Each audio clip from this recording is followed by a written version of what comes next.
স্বাগত বন্ধুরা, মিনুর গপ্পসপ্পর চ্যানেলে আজ শোনাব নবনীতা দেবসেনের লেখা একটি রম্য রচনা, বাঁচার ফ্যাশন। বহুদিন হয়ে গেছে সন্ধেবেলাতে ঢাকুরিয়া লেখে সূর্যাস্ত যাওয়া দেখিনি। অথচ একটা সময় ছিল যখন প্রতিদিন বিকেল থেকেই আমরা তিন বন্ধু, টুনু, বেলা আর আমি, লেকের ধারের সবুজ ঘাসে বসে চিনেবাদামের খোসা ছাড়াতে ছাড়াতে কত আশ্চর্য গল্প করতুম। কখনো রবীন্দ্রসঙ্গীত, কখনো জীবনানন্দ, কখনো নিজেদের লেখা। আর জলে রং বদল হতো। আস্তে আস্তে সূর্যাস্তের আশ্চর্য জাদু ছড়িয়ে পড়ত। লেকের জলের স্লেটময় দোল খেলার মাতামাতি শুরু হয়ে যেত, যেন আকাশের সঙ্গে জলের। একসময় তারা ফুটত, আমাদেরও বাড়ি ফেরার সময় হয়ে যেত। আমরা তখন সদ্য বড় হচ্ছি, মাঝে মাঝে শাড়ি পরি আর মাঝে মাঝে স্কার্ট ব্লাউজ, মন দিয়ে চুল বাঁধি, অনেকক্ষণ ধরে গা ধুই। রাস্তা দিয়ে যখন হাঁটি তখন মনে হয় প্রত্যেকটা বাড়ি থেকে হাজার মুগ্ধ চোখ বুঝি আমাদেরই দেখছে। আর মোড়ে মোড়ে সাইকেলে ঠেস দিয়ে শার্টের সঙ্গে ধুতি পরা লম্বা ছেলেরা তো ওই জন্যেই দাঁড়িয়ে থাকতো, গালে কচি দাড়ি, নাকের তলায় নতুন গোপ নিয়ে। তখনও এত বেশি লোকজন ছিল না যেন চারিপাশে। লেকে বিকেলবেলায় ছোটরা বল খেলতে যেত, বুড়োরা বেড়াতে যেতেন, মামাসিরা বাচ্চাদের মাঠে বেড়াতে নিয়ে যেতেন, আর ছোট ছোট বন্ধুর দলে কিশোর কিশোরীরা, তরুণ তরুণীরা ঘুরতে যেত। প্রেমিক প্রেমিকা হিসেবে জোর বেঁধেই শুধু নয়, সে জুটিও যথেষ্টই থাকতো বটে, তবে একটু সন্ধে হবার পরে, যাতে চেনা লোকের সঙ্গে সোজাসুজি দেখা হয়ে না যায়, বা হঠাৎ কেউ দেখলেও যেন চিনতে না পারেন। অথচ সে জুটিরা বড়জোর হাত ধরে থাকতো আর জলের দিকে চেয়ে চোখ খুলে স্বপ্ন দেখত। বেশি সাহসী হয়ে উঠলে ছেলেটি মেয়েটির কাঁধে হাত রাখত আলতো করে। সেই যথেষ্ট প্রেম প্রণয় বলে মেনে নিতাম আমরা। নিন্দে মন্দ রটে যাবার পক্ষে সেই ঢের। গোপনে কেউ কাউকে চুম্বন করলো কিনা তা তো কেউ দেখতেই পেতাম না, কিন্তু লোকসমক্ষে যৎসামান্য স্পর্শটুকু নির্লজ্জ অসভ্যতা বলে গণ্য হতো। আর সেই জন্যেই হয়তো তাতে রোমাঞ্চ ছিল অত বেশি বেশি। রোমান্সের ধারণাটাই ক্রমশ পাল্টে যাচ্ছে। যেমন এককালে নায়িকাদের একটুও দেহ প্রদর্শনের দরকার হতো না, কি বাংলা ছবিতে কি হিন্দি ছবিতে, ওটা ছিল ভ্যাম্পদের কাজ। অথচ তরুণদের দিবাস্বপ্নের রানী হয়ে থাকতেন সেই সব নায়িকারাই। একটুকু ছোঁয়া লাগে, একটুকু কথা শুনির দিন ছিল যে সেটা।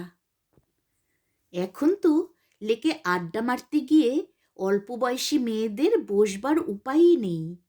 হয় কুশ্রী ইপটিজিং হবে, নয়তো ছিনতাই। আর প্রেমিক প্রেমিকা হলে তো আরও ভয়ের কথা। ছিনতাই, ব্ল্যাকমেলিং, পুলিশে ধরে নেওয়া, তাছাড়া টিজিং তো আছেই।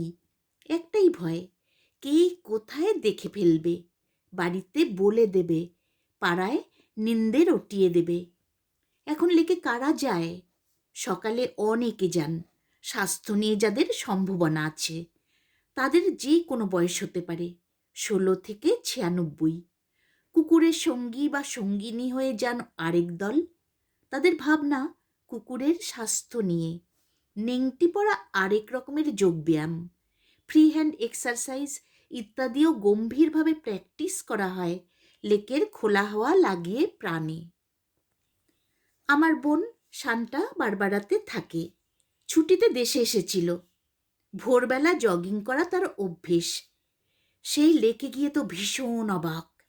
জগিং মাথায় উঠল, আমাদের বাড়িতে এসে হাত পা এলিয়ে বসে পড়ে আমাকে বললে, দিদি আজ সকালবেলায় লেকে গিয়ে দেখি এক বিষম কাণ্ড। এখানে রথের মেলা বসেছে, নাকি কোনো রাজনৈতিক মহতী জনসভা হচ্ছে? এতগুলো লোক কোত্থেকে এলো, কেন এলো? ভোরে উঠে সবাই দৌড়াচ্ছে, কি ভীষণ ভিড়, গায়ে গায়ে এ ওকে ধাক্কা দিয়ে দৌড়চ্ছে। মানুষ আর মানুষ, মেয়েরা, ছেলেরা, অল্প বয়সী, মাঝ বয়সী, বুড়ো বুড়ি, বাই এই লেকে। ওহ, আমার তো ভিড়ের চাপে নিঃশ্বাসই বন্ধ হয়ে এলো। আমি বেরিয়ে এসে সারদান এভিনিউ দিয়ে একটু জগিং করেই চলে এসেছি। দেখি আমার মতন আরও অনেকেই সারদান এভিনিউ দিয়ে হাঁটছেন বা জগিং করছেন, যারা লেকে ঢুকতে পারেননি। এ কি কাণ্ড! এই লেকেই তো আমরা বেড়াতে যেতুম, ফুচকা খেতে যেতুম, কত ফাঁকা ছিল।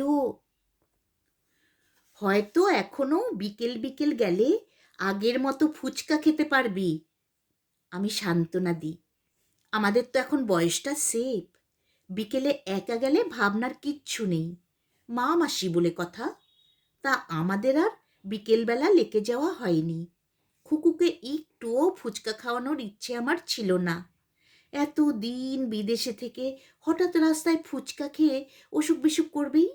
ফুটনো জল খাচ্ছে বাড়িতে, ফুচকায় তেঁতুল জলটা বোধহয় ঠিক ফুটনো নয়। ছোটবেলায় লেকে বেড়াতে সকালেও যেতুম, সেটা আমার বাবার সঙ্গে। আমি সাঁতার কাটতে চলে যেতুম অ্যান্ডারসন ক্লাবে। বাবা কুকুর নিয়ে লেকে চত্বর দিতেন। আমার সাঁতার শেষ হলে বাবা কুকুর ও কন্যা সমেত ফিরতেন। পথে একটু দাঁড়িয়ে একজনের কাছে কাঁচা ছোলা ভেজানো, আদা পেঁয়াজ লঙ্কা নারকোল দিয়ে মাখা অতি উপাদেয় চমৎকার একটা জিনিস কাচের বাক্স থেকে কিনে খেতুম রোজ।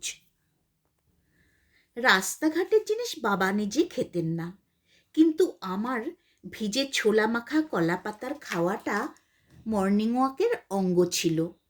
সকালে তখন লেকে ভিড় হতো না একদমই। এরকম স্বাস্থ্য সচেতন ছিলুম না আমরা কেউ।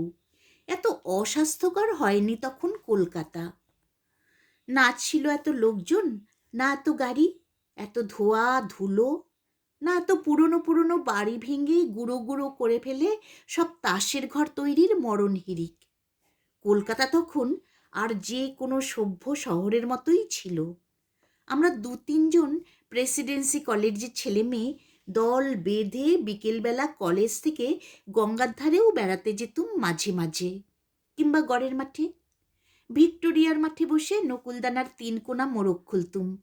ফর্সা সাদা পোশাক পরা চানা চ্যাপটাওয়ালার থেকে চৌকো খবরের কাগজে লেবু মাখানো গরম চানা চ্যাপটা নিয়ে অমৃতের স্বাদ ভোগ করতুম। রাস্তার রঙিন বোতল থেকে শরবত আর রঙিন জলের আইসক্রিম, এ দুটোই খাওয়া বারণ ছিল, এবং কাটা ফল। তাও আমরা সকলে শশা কাটিয়ে নুন লঙ্কা দিয়ে খেতুম। আজকালকার মতো অত টাকা পয়সা থাকতো না আমাদের। 8 আনা 1 টাকা ম্যাক্সিমাম। তখন গঙ্গার ধারে কোনো রেস্তোরাঁও হয়নি, আর গঙ্গার ধারে তখন গুন্ডা বদমাইশদের আড্ডা ছিল না। কেউ জ্বালাতন করতো না মেয়েদের দলকে। আর প্রেমিক প্রেমিকাদের তো স্বর্গ, আলো আধারির খেলা ছিল, ছিনতাই হতো না। মেয়েরা গলায় সোনার হার পরতো তখন। ভিক্টোরিয়ার সামনে বড়লোকদের গাড়ির ভিড়টা ছিল না। অবাঙালি ব্যবসায়ীদের ছেলেদের এমন খাই খাই ফুর্তির চল হয়নি তখনও কলকাতায়। পাওভাজি, ভেলপুরি ওসব ছিল বোম্বাইয়ের কালচার। চোখের সামনে কলকাতার পরনের পোশাক, চোখের চশমা, পায়ের জুতো পাল্টে যাচ্ছে। সাদা ড্রিলের ট্রাউজার্সের সঙ্গে সাদা বা নীল শার্ট। 50-এর যুবকরা যথেষ্ট স্মার্ট, যথেষ্ট রোমান্টিক ছিল। 60-এর দশকে ডেনিম জিন্স চালু ছিল কলকাতায়। শার্টের সঙ্গে ধুতি কেবল হেমন্ত সাগর সেনেরাই পরতেন না। আমাদের ক্লাসের ছেলেরাও ওই পরেই গড়িয়াহাটে মেয়ে দেখতে গোল হয়ে দাঁড়াতো। পায়ে কাবুলি জুতো কিংবা বুড়ো আঙ্গুল গলানো চটি, ঢিলে ঢালা খোলামেলা। টাইট জিন্সের সঙ্গে টি শার্ট আর মোটা মোজা পরা, পায়ে দড়ি বাঁধা গোবদা নাইকি, রিবক কিংবা আদিদাস। না না বাপু, এসব তখন ছিল না। ছেলেদের চামড়ার শু পরতে হতো কেবল ফর্মাল অকেশনে, যেমন ইন্টারভিউতে। কিন্তু এমনিতে কাবুলি স্যান্ডাল দিব্যি চলত ট্রাউজার্সের সঙ্গে। এসব রানিং শুজ ছিলই না, ছিল শুধু বাটার কেডস, টেনিস শুজ, স্পোর্টসের জন্যই যা স্পেশাল। আমরা মেয়েরা 14-15 থেকেই শাড়ি পরতুম, মাথায় বিনুনি, দুটো কিংবা একটা। সাজগোজ করতে হলে খোপা বাঁধা হতো, তাতে ফুলের বেনি। রূপোর কাটার ফ্যাশন ছিল তখন। ঘুঙ্গুর লাগানো কাটা, খোপার মাঝে বড় রূপোর ফুল। তখনও রূপোর গয়নার চল হয়নি কলকাতাতে, কিন্তু শান্তিনিকেতনী ছাদের সাজ বলতো যাকে, এখন সকলেই ঠিক তেমনই সাজেন। মাথায় এলো খোপার ফুল, কপালে কুমকুমের টিপ, মুখে স্নো পাউডার নেই, কালো সুতোয় একটা ছোট রূপোর ঢোলকের লকেট, মাদুলির মতন গলায় বাঁধা, কানের রূপোর কুণ্ডল, হাতে রূপোর বালা। এই সাজটি আমার ভালো লাগতো। আমি খুব রূপোর আর পেতলের গয়না পরতুম। আমার মার সংগ্রহে ছিল অনেক আদিবাসী গয়না, যা মা ডিজাইনের জন্য এনে সোনায় গড়িয়ে নিয়েছিলেন। পেতলের গয়না যে কত সুন্দর হয়, সেগুলো না দেখলে বিশ্বাস হবে না। আমি যদিও শার্ট প্যান্টও পরতুম, আর বুড়ো বয়স অবধি শর্ট কলার ফ্রক পরে কলেজে পড়তে গেছি, পাছে শাড়ি খুলে যায় সেই ভয়ে। শাড়িটি পরলেই কিন্তু এইসব গয়না পরে সাজতে ভালোবাসতুম তখন। এলো চুলি আমার পছন্দ ছিল বরাবর। পায়ে সব সময়ে আলতা আর পায়ের আঙ্গুলের উপর আংটি পরতুম। আংটিটা এখনও পরি, আলতাও পরি মাঝে মাঝে। আমার বান্ধবীরা কিন্তু কেউই আলতা পরতো না, আংটিও পরতো না। দুটোই গ্রাম্য বলে মনে করা হতো। কিন্তু এখন আংটিটার খুব চল হয়েছে, আলতাটা এখনও চলে না। আমার পায়ের মলও ছিল, নুপুর পরে ঘুরে বেড়াতে আমার লজ্জা করত। বিয়ের পরে পরে কয়েকদিন পরেছিলুম, কেননা তখন একটা মোটা রূপোর চাবির গয়না ঝুলত আমার কোমরে, সেটা এমনিতেই ঝুমুর ঝুমুর বাজত। আজকাল যে এথনিক স্টাইল হয়েছে শান্তিনিকেতনে, সেটা চিরদিনই ছিল। পুতির মালা, দস্তার গয়না, রূপোর গয়না, সাঁওতালি মেয়েদের মতন চুড়ো করে একপেশে খোপা বাঁধা, সবই ফ্যাশন হয়েছে এক একটা সময়ে।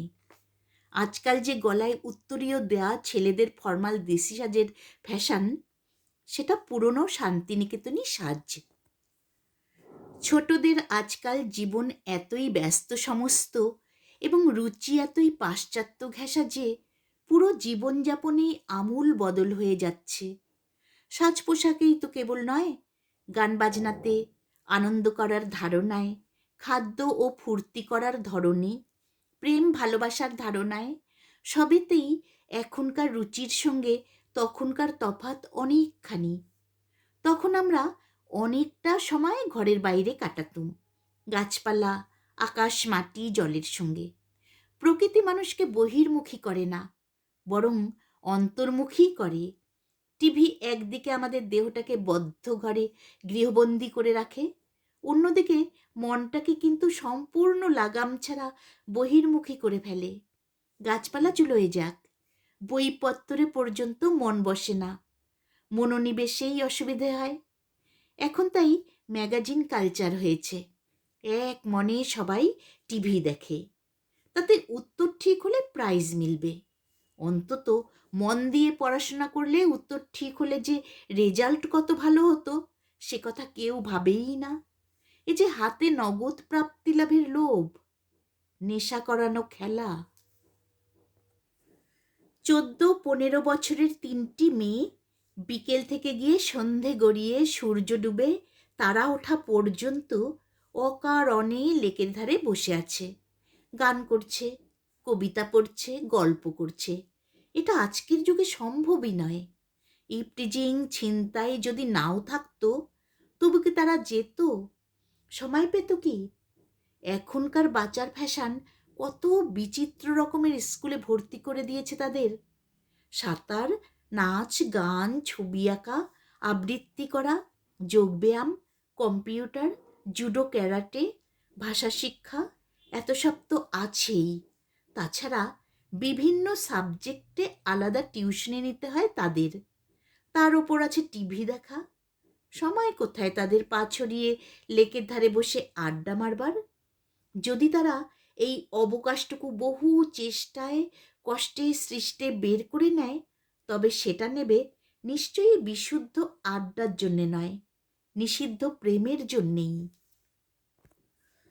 আর প্রেমের ধারণাও তো এখন অনেক পাল্টে গেছে। ভয়টাও আর গুরুজনদের কিংবা পাড়ার লোকেদের নয়, ভয় গুন্ডাকে, পুলিশকে। প্রেমও এখন অতটুকুনি হাত ধরাতে তৃপ্ত হয় না। সর্বক্ষণই অনেক বেশি উত্তেজক শরীরদৃশ্য আমাদের চোখের সামনে, ঘরের মধ্যে টিভির পর্দায় ঘটে যাচ্ছে।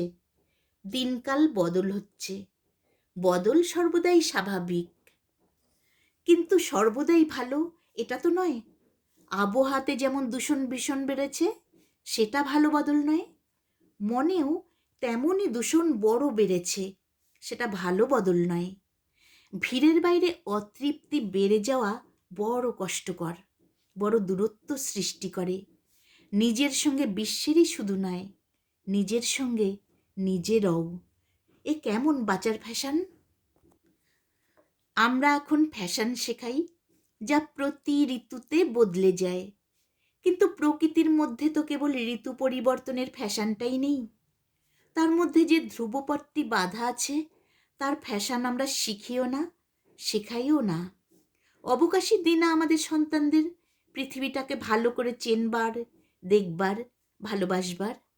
তারা না দেখে আকাশ, না ছোঁয়ে জল, না চেনে গাছপালা, না আদর করে পশু পাখিকে।